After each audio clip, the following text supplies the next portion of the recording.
Julho de 2026. Um dos ativos aéreos mais devastadores da Rússia, o Sukhoi Su-24M, bombardeiro tático supersônico, está se preparando para decolar da base aérea de Saki, na costa oeste da Crimeia. Equipado com uma carga completa de munições inteligentes guiadas com precisão, este único avião tem o potencial de causar estragos em cidades e vilarejos ucranianos, deixando apenas morte e destruição por onde passa. O que a Rússia ainda não sabe, no entanto, é que este avião em particular nunca mais vai sair do solo. Porque dois drones de ataque ucranianos, equipados com IA, estão indo diretamente em sua direção e estão a poucos instantes de atingi-lo. Esses drones também não estão sendo pilotados por operadores convencionais.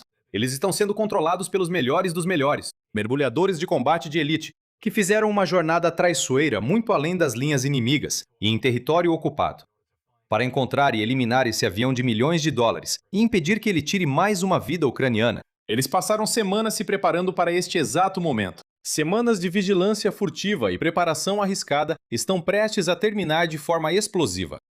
Parece o roteiro de um grande blockbuster de Hollywood, mas essa é a história real e insana de como uma equipe de super soldados ucranianos destruiu um dos principais bombardeiros táticos da Rússia. Capítulo 1. O começo do fim. A base aérea de Saki está situada perto do pequeno povoado costeiro de Novofedorivka, na Crimeia.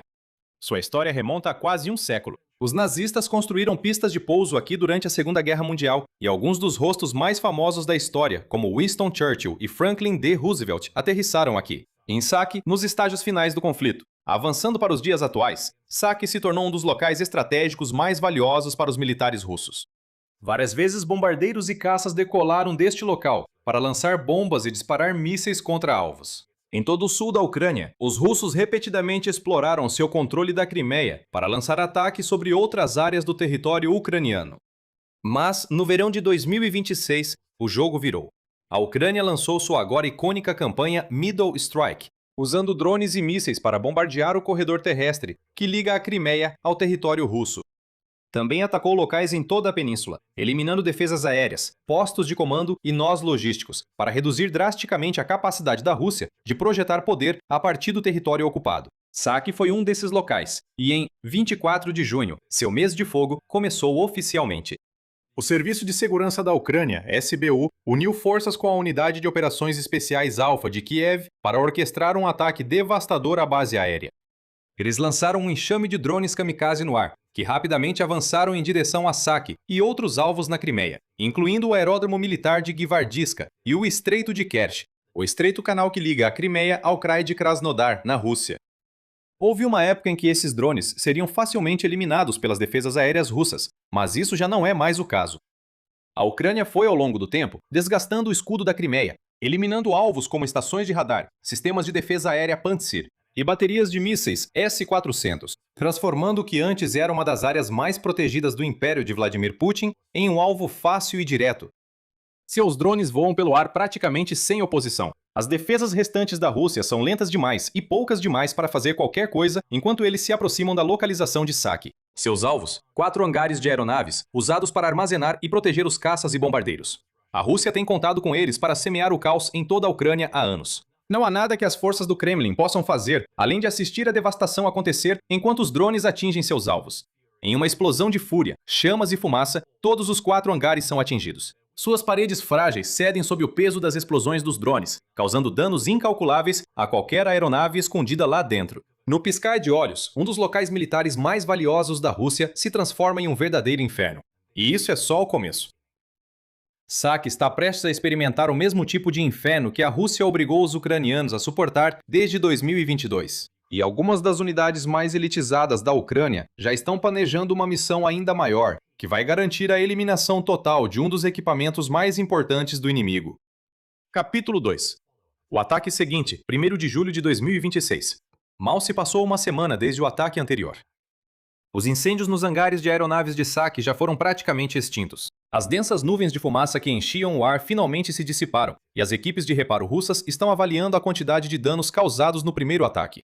Mas a Ucrânia não tem intenção de ficar de braços cruzados e permitir que a Rússia se recupere. Ela pretende atacar Saki novamente, e de novo, de forma mais dura e brutal a cada ataque subsequente, sem recuar até que toda a base e tudo o que há nela sejam completamente apagados do mapa para sempre. Porque esse saque é tão importante para os russos, então é igualmente importante para a Ucrânia arrasar esse aeródromo por completo e garantir que nenhum dos caças ou bombardeiros de Moscou jamais possa decolar dali novamente. E assim, enquanto a poeira mal começou a baixar do primeiro ataque, os drones da Ucrânia voltam a voar, mais uma vez. O SBU é o cérebro por trás do ataque, enviando alguns dos seus melhores operadores e drones de ataque de longo alcance mais explosivos, que percorrem muitos quilômetros pelas regiões ocupadas e entram no espaço aéreo da Península da Crimeia, contornando as defesas cada vez mais escassas da Rússia pelo caminho. Assim como no ataque inicial, seus alvos são os diversos hangares espalhados pela base. Os comandantes da Rússia podem ser teimosos, mas não são burros a ponto de deixar aeronaves espalhadas pelas pistas ou em áreas abertas de asfalto para serem abatidas por drones ucranianos. Em vez disso, todas as aeronaves inimigas estão guardadas dentro desses hangares, que oferecem pelo menos algum nível de proteção. Mas se a Ucrânia conseguir abrir brechas nessa proteção, ou até mesmo comprometer a integridade estrutural desses hangares e derrubar algumas de suas altas paredes, talvez finalmente consiga destruir as aeronaves de milhões de dólares escondidas lá dentro. É disso que se trata essa missão. Romper as camadas de proteção, abrir buracos nos hangares dos quais a Rússia depende para manter sua frota de bombardeiros segura. Causar o tipo de dano que vai abrir caminho para um ataque ainda mais forte da próxima vez. Garantir que saque fique mais fraca e mais difícil de defender do que antes. Esse é o objetivo, e os pilotos de drones da Ucrânia estão totalmente focados em alcançá-lo. Eles guiam seus veículos aéreos não tripulados, ou VANTs, em direção aos seus alvos. As defesas enfraquecidas da Rússia não conseguem detê-los. Quando 7 dos drones atingem os hangares, agentes de inteligência ucranianos confirmaram depois que 2 desses hangares abrigavam algumas das melhores aeronaves de combate da Rússia, incluindo caças Su-30 e Su-30SM, avaliados entre 30 e 50 milhões de dólares por avião, dependendo da configuração. O Su-30SM, em particular, é uma peça vital da ameaça aérea do Kremlin. Uma versão fortemente aprimorada do Su-30 Flanker C original, o Su-30SM pode transportar uma carga de armamentos de até 8.000 quilos. Em seus 12 pontos externos de fixação, ele pode atingir uma velocidade máxima de cerca de 2.120 km por hora e tem um raio de combate de até 1.500 km. Essas especificações técnicas permitiram que esse caça e outros semelhantes realizassem inúmeras operações de combate contra cidades, vilarejos e pequenos assentamentos ucranianos. Ano após ano, aviões partiram de saque, carregados com bombas planadoras e mísseis de precisão, disparando suas munições da relativa segurança do espaço aéreo da Crimeia e obliterando alvos militares ucranianos e infraestrutura civil em regiões como Kherson e Zaporizhia. Mas isso não vai mais ser permitido. As equipes de drones da Ucrânia vão garantir isso. E enquanto alguns dos operadores comemoram na base, assistindo aos hangares em chamas em suas telas, outra unidade está se posicionando em um território muito mais perigoso, bem atrás das linhas inimigas. Capítulo 3. Em território inimigo. Os ataques à base aérea de saque até esse momento tinham sido impactantes, mas só conseguiram atingir a infraestrutura do aeródromo, os hangares, e não os aviões que estavam dentro deles. É muito provável que alguns dos aviões armazenados em saque tenham sido danificados durante esses ataques, e eles ainda colocaram os russos em uma posição difícil, já que as defesas da base estavam sendo lentamente, mas certamente corroídas. Ao mesmo tempo, acreditava-se que a frota em si estava em sua maioria intacta, e a Rússia ainda tinha potencial para lançar ataques devastadores contra a Ucrânia, a partir da Crimeia, se assim decidisse. Se as forças de Kiev realmente quisessem pôr fim a esses ataques, precisariam ajustar suas táticas. Elas teriam que atingir diretamente as próprias aeronaves, mas essa era uma tarefa muito mais desafiadora. A Rússia mantinha os aviões nos hangares, exceto nos breves momentos antes de realizar operações de combate, quando os bombardeiros eram levados para as pistas e preparados para a decolagem. Sem algum tipo de vigilância contínua sobre saque, as forças ucranianas não saberiam quando essas missões estavam ocorrendo. E mesmo que soubessem a data e a hora de uma missão planejada, seus drones ainda precisariam percorrer longas distâncias sobre os territórios ocupados e entrar na Crimeia. Durante esse tempo, eles provavelmente seriam detectados pelos radares russos ou por unidades em terra, que poderiam então avisar saque de que VANTs estavam a caminho, dando tempo para que seus camaradas movessem os aviões de volta para os hangares antes que o ataque ocorresse. Com isso em mente, a única maneira de praticamente garantir um ataque bem-sucedido a uma aeronave de combate era lançar os drones por trás das linhas inimigas, onde eles só precisavam percorrer uma distância relativamente curta para atingir seus alvos. Uma missão perigosa como essa exigia o que havia de melhor entre as tropas de Kiev. Mergulhadores de combate das Forças Especiais do Centro de Operações Especiais Ômega da Guarda Nacional. Para ser exato, o Grupo Ômega, como é comumente conhecido, é composto apenas pelos melhores comandos. Pouco se sabe sobre eles, ou sobre como operam, além do fato de serem os melhores dos melhores. E quando a Ucrânia precisa realizar missões especialmente arriscadas, complexas e importantes, é ao Ômega que eles recorrem. Como é de costume com uma unidade de forças especiais como essa, poucos detalhes foram divulgados sobre a operação do Ômega. Em Saki, no entanto, acredita-se que uma equipe de mergulhadores de combate foi encarregada de viajar além das linhas de frente, infiltrando os territórios ocupados e, potencialmente, entrando nas águas do próprio Mar Negro para diminuir a distância até Saki. Observar a base aérea para entender melhor como os russos estacionados ali atuavam. E realizar um ataque surpresa contra uma aeronave real, deixando o inimigo sem qualquer oportunidade de se defender. E assim, nas últimas semanas de junho e início de julho, enquanto outras equipes de drones ucranianas planejavam e executavam seus ataques a Saki, os mergulhadores Ômega já estavam a caminho da Crimeia. Silenciosamente, eles se moviam pelas sombras, avançando para muito além das linhas inimigas, entrando em território cada vez mais hostil. Cada dia da jornada deles teria sido repleto de perigo. Cada movimento que faziam poderia ter sido o último.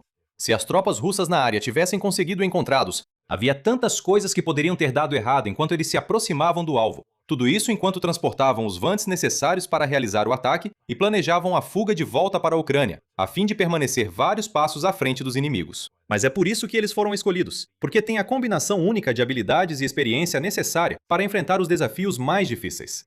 E em meados de julho, o momento do teste definitivo finalmente chegou. Capítulo 4. O ataque ao Su-24M. O tempo que os mergulhadores de combate passaram dentro e ao redor da Crimeia os colocou em risco ainda maior. Eles não podiam se dar ao luxo de passar muito tempo tão atrás das linhas inimigas. E sabiam que se fossem vistos ou capturados, seria o fim. Não haveria missão de resgate, nenhuma tentativa de exfiltração, nenhuma chance de sobrevivência. Eles provavelmente seriam eliminados ali mesmo, ou capturados e brutalmente interrogados pelos russos, em busca de informações sobre as operações da Ucrânia. Ainda assim, eles continuaram, confiantes de que o objetivo final valia o risco que estavam assumindo para alcançá-lo. Eles mantinham uma vigilância rigorosa sobre a base aérea à distância, observando a pista em busca de qualquer sinal de atividade, e mais importante ainda, de qualquer aeronave que pudesse estar sendo preparada para um bombardeio contra a Ucrânia. Finalmente eles viram um Su-24M, também conhecido como Fencer. Esse bombardeiro tático para todas as condições climáticas remonta aos tempos da União Soviética. Ele entrou em serviço em 1974 e logo se mostrou um dos ativos aéreos mais importantes dos soviéticos. Cerca de 1.400 dessas aeronaves foram produzidas posteriormente, com algumas sendo enviadas para outros países. E muitas sendo usadas em conflitos, como a Guerra Soviético-Afegã, a Primeira e a Segunda Guerras da Chechênia e a Guerra Civil Síria. Equipado com 2 motores turbojato Lyulka, o Su-24M pode atingir velocidades máximas de cerca de Mach 1,35 ou mais de 1.000 milhas por hora. Ele possui 8 pontos de fixação externos e a capacidade de transportar milhares de libras em bombas, além de um canhão rotativo de 6 canos e diversos pods de foguetes para combates ar-ar. É um ativo vital e valioso das forças aeroespaciais russas e um alvo de alta prioridade para a Ucrânia, que conseguiu destruir mais de uma dúzia dessas aeronaves desde o início da guerra. Ao avistarem o Su-24M no pátio, os mergulhadores de combate sabiam que essa era uma oportunidade que não podiam deixar escapar. Felizmente, eles tinham as ferramentas perfeitas para o trabalho. Drones Hornet, fabricados pela empresa norte-americana Swiftbit e custando cerca de 10 a 11 mil dólares por unidade. Esses drones de ataque foram feitos especificamente para destruir equipamentos e veículos inimigos, e a Ucrânia os utilizou com grande eficácia nos últimos tempos. Com uma estrutura feita de polipropileno expandido e componentes de fibra de carbono, um motor de 300 kV e uma bateria de 10.000 mAh. Um sistema de lançamento por catapulta pneumática e sistemas de navegação internos e por satélite. Para ajudar a encontrar seu alvo, o Hornet é uma tecnologia Advante altamente eficaz. Ele carrega ogivas de fragmentação moldadas, projetadas para detonar no impacto, e também possui 2 câmeras diurnas para ajudar a localizar seus alvos e auxiliar na navegação. Além disso, o Hornet também conta com um sistema de IA, que utiliza para se direcionar aos seus alvos durante a fase final do voo, então nem precisa ser guiado manualmente para colidir com qualquer ativo inimigo que está prestes a aniquilar. Esses recursos fizeram do Hornet a escolha ideal para os mergulhadores de combate da Ucrânia. Usando um sistema de lançamento com catapulta pneumática, eles dispararam 2 desses drones no ar. Instantaneamente, as comunicações por frequência de rádio não padrão do Hornet entraram em ação, tornando praticamente impossível para os sistemas de guerra eletrônica do inimigo detectá-lo ou interferir. Os mergulhadores o guiaram em direção à base aérea, antes de permitir que a navegação por IA assumisse o controle. Graças a isso, eles provavelmente já estavam deixando a área quando os Hornets se aproximaram do Su-24M, pertencente ao 43º Regimento Independente de Aviação de Assalto Naval da Frota Russa do Mar Negro. Imagens de vídeo e um relatório detalhado da missão do comandante da Guarda Nacional, Alexander Pivinenko, revelaram que o primeiro drone atingiu o nariz do avião antes que ele pudesse decolar ou ser escondido em um hangar próximo. O segundo Vant então avançou para finalizar, mirando na área do tanque de combustível do Su-24M e fazendo com que todo o avião pegasse fogo. O ataque foi rápido e brutal, pegando os russos completamente de surpresa e não lhes dando nenhuma oportunidade de reagir ou responder. A partir daí, a missão impossível dos mergulhadores continuou, pois agora eles precisavam escapar do território ocupado sem serem vistos. Capítulo 5. As consequências. O drone Hornet tem um alcance máximo de voo entre 130 e 160 km, o que significa que os mergulhadores de combate deviam estar a essa distância da base aérea de saque quando o ataque ocorreu. Mesmo que eles estivessem na distância máxima, isso ainda os colocaria vários quilômetros atrás das linhas inimigas no momento do ataque, com alertas soando e as tropas russas sendo avisadas para ficarem atentas a forças ucranianas secretas operando na área. Se a jornada dos mergulhadores até a Crimeia foi perigosa, a volta para fora da região foi ainda mais arriscada, já que os russos provavelmente já estavam cientes da presença deles. Mais uma vez, eles tiveram que confiar em todas as suas habilidades, treinamento e experiência para manter a calma diante de um perigo extremo e escapar dessa situação de vida ou morte. De alguma forma, contra todas as probabilidades, eles conseguiram. Relatórios afirmam que os mergulhadores conseguiram retornar ao território controlado pela Ucrânia, colocando o toque final perfeito em um ataque totalmente bem-sucedido. Operação 1. Su-24M foi eliminado. A Rússia perdeu mais uma peça de sua frota de bombardeiros. Mais importante ainda, os operadores especiais da Ucrânia enviaram uma mensagem clara ao seu inimigo. Eles provaram que os territórios ocupados não eram mais seguros para o exército russo permanecer. Eles mostraram que até mesmo locais a mais de 160 quilômetros das linhas de frente poderiam ser alvo a qualquer momento. E que mesmo quando as forças russas achavam que tinham um pouco de folga, mergulhadores ucranianos ou outros soldados das forças especiais poderiam muito facilmente estar observando-os, escondidos no horizonte ou ocultos nas sombras, apenas esperando que eles cometam outro erro, aguardando o momento certo para atacar e enfraquecer seu oponente mais uma vez. Nos vemos no próximo campo de batalha.